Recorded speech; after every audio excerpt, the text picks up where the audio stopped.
3 minutes. Okay. Okay, hi. So this is Kim from the Netherlands, and my name is Icó from Hungary, and we are both cervical cancer survivors. So Kim, please say something about your journey and survival. I had cervical cancer in 2013. I had no idea about HPV. I did not know HPV. So I learned a lot about HPV. I got my children vaccinated right away. My son could not be vaccinated yet in the program, but I just did it anyway. A lot of things have changed. Fortunately, the last 10 years in the Netherlands, boys get vaccinated right now. We have HPV sampling and not just the cytology, so everybody gets HPV first. The concerns right now in the Netherlands is mainly for who starts HPV testing at 30, and we would really like it to 25 because, you know, before 30 you can also get cervical cancer. But we also stop at 65, and even at 60, if you're HPV negative at 60, we stop. And we also want to prolong that because we also hear more about older women getting cervical cancer. So we really want to go earlier and later for the HPV testing. So I had the disease in 2011, right after my second child was born.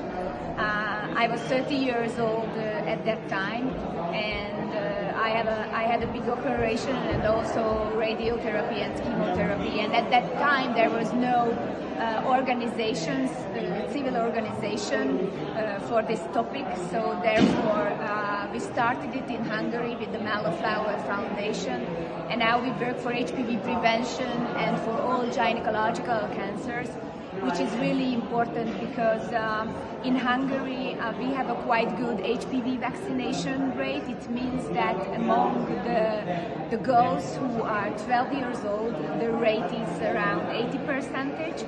Among boys, 70%. But we have a lot of problems with the screening because we have no HPV-based primary screening. We are working on it, of course, but it's not yet. And we all know it is really important that we can talk about diseases, mainly cervical cancer, but of course other diseases caused by a virus, the HPV. And we have tools for preventing it.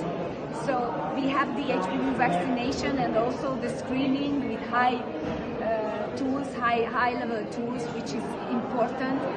And the motivation to attend the screening is not perfect.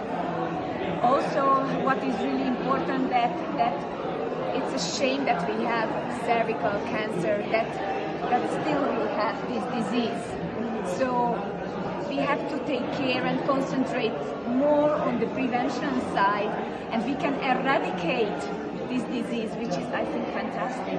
Yes, definitely. So in the Netherlands, when WHO started the elimination program, we started an HPV task force. So that's a very broad task force from gynecologists, but also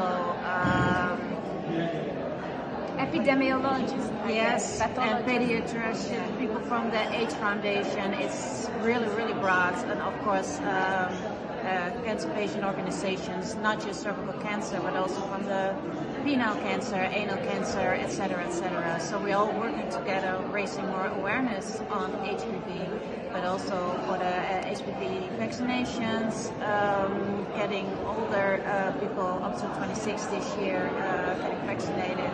So there's a lot of things happening because we have a lot of tools in the Netherlands, but the rates would still be higher. We need it to be higher before it gets eliminated. So I guess that our message is that it's very important all over the world for the ladies that take care of the prevention for themselves and also for the family, so the daughters and the sons, and the early detection, the early diagnosis is also really important. We have very good treatments on cervical cancer if it is early stage, and For those who are in the disease, I think we can send our hugs and say that recover as soon as possible.